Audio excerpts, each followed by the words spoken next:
بالله من الشيطان الرجيم. بسم الله الرحمن الرحيم.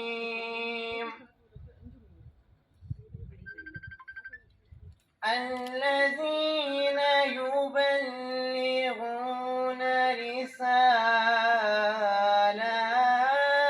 الله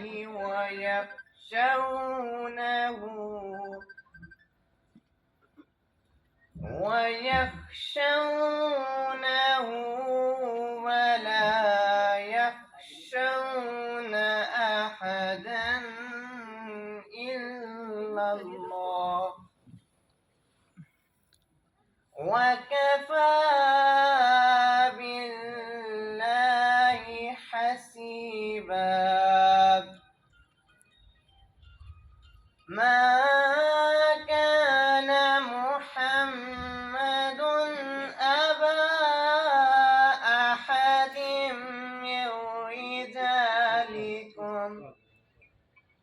من رجالكم ولكن رسول الله وخاتم النبيين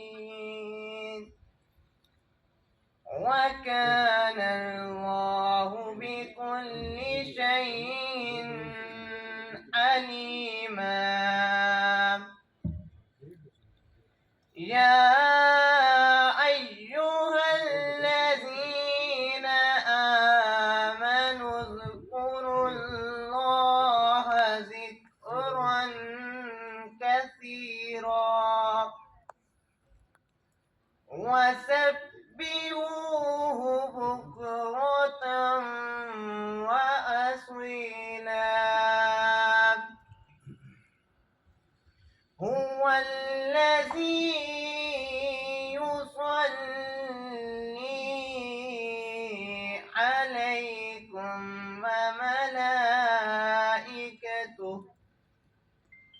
وملائكته ليخرجكم من الظلمات إلى النور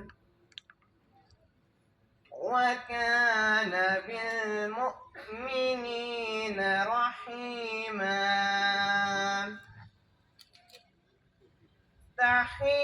تحيتهم يوم يلقونه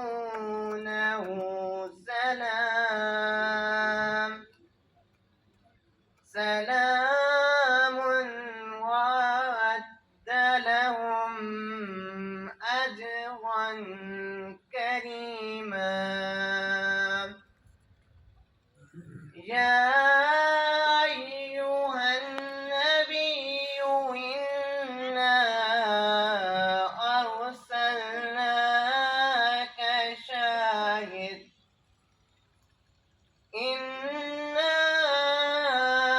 أرسلناك شاهدا ومبشرا ونذيرا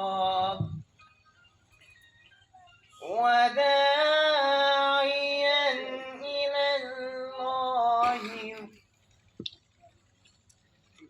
بإذنه وسراجا منيرا. Starting with the name of Allah, who is most gracious and most merciful. This is His way with those prophets who deliver the message of Allah and consider Him, and none but Allah, and sufficient is Allah as a vigilant reckoner. Muhammad is not the father of any of your men, but is the messenger of Allah and the seal of prophets. And Allah has perfect knowledge of all things. O believer, always remember Allah often and glorify Him morning and evening. He is the one who showers His blessing upon you, and His angels pray for you, so that He may bring you out of the darkness and into the light. For he is ever merciful to the believers. The greetings on the day they meet him will be peace, and he has prepared for them an honorable reward. O Prophet, we have sent you as a witness, and a deliverer of good news, and a warner, and a caller to the way of Allah by his commands, and a beacon of light. Give good news to the believers that they will have a great bounty from Allah.